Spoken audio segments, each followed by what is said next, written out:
Խնդրեմ, պարոն Պապիկյան։ Շնորհակալություն, Տիկին Սարգսյան, դուք խոսեցիք Արմետ համակարգին միանալու կամ հասանելիություն ունենալու մասին։ Ինձ հետևյալ հարցն է ուզում, արդյոք նախագծի շրջանակներում կարգավորվում է այն հարցը, որ պարտադիր ժամկետային զինծառայությունից տարբեր հիվանդություններով ազատված քաղաքացիները,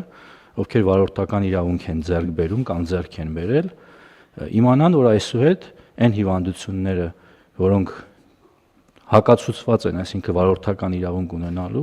օրինակ հոգեկան խնդիրներով, տարբեր աստիճանի տեսողության խնդիրներով կամ այլ հիվանդություններ, բայց նրանք ունենում են վարորդական իրավունք իրենց բոլոր հետևանքներով։ Սա մի կողմից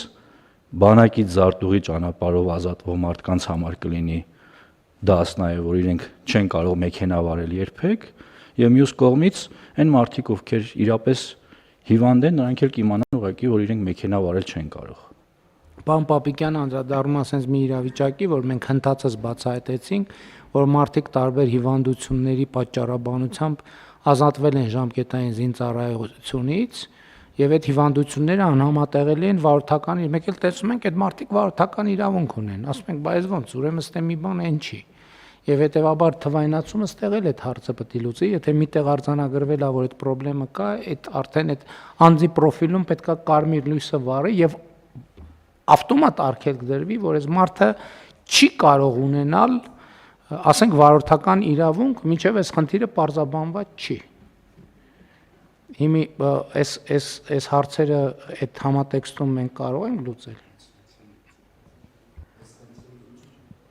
Նախաձեռնություն ըստ էության բոլոր հարցերը փարատում է, պարոն Պապիկյան, այս մասով, որովհետև մեր խնդիրն էլ էր այդտեղից հենց գալիս, որովհետև տեսնում էինք, որ պարեկները հանդիպում են ճանապարհներին այնպիսի անձանց, ովքեր որ պլատֆորմով երևում են հոգեկան առողջական խնդիր ունեցող կամ թմրաբանական հաշվառում են ունեցել, բայց մինչ այդ պահը որևէ ձևով հասանելի չի դարձել նախարարության համապատասխան ստորաբաժանմանը տեղեկատվությանը, իսկ այս պայծրությամբ արդեն ավտոմատ ամբողջովին տվյալները կթվայնացվեն անընդհատ, Արմեդում երբ տվյալ գեներացվի, դա ավտոմատ մեզ հասանելի կդառնա եւ կարմիր ազդանշանի չակերտավոր ասված հայտնաբերման դեպքում ավտոմատ կդադարի իրավունքը, եթե օրինակ այցելի այնպիսի անձ,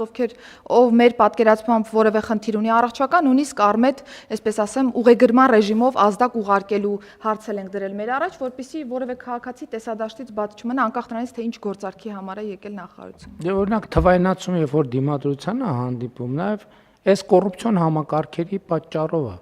որտեվ մարդը այն թղթային համակարգում պաշտպանության նախարարությունում բանա, ինքը ծայրահեղ ծանր հիվանդ է, ասենք ենթադրենք բանի ֆինանսների նախարարությունում ինքը կատարյալ առողջ է, սոցիալ նախարարությունում ինքը պատերազմի վետերան է, եւ դա չի երևում, ոչ միտեղ չի համադրվում։ Ունենք տես դեպքեր, ինչի եք ծիծաղում։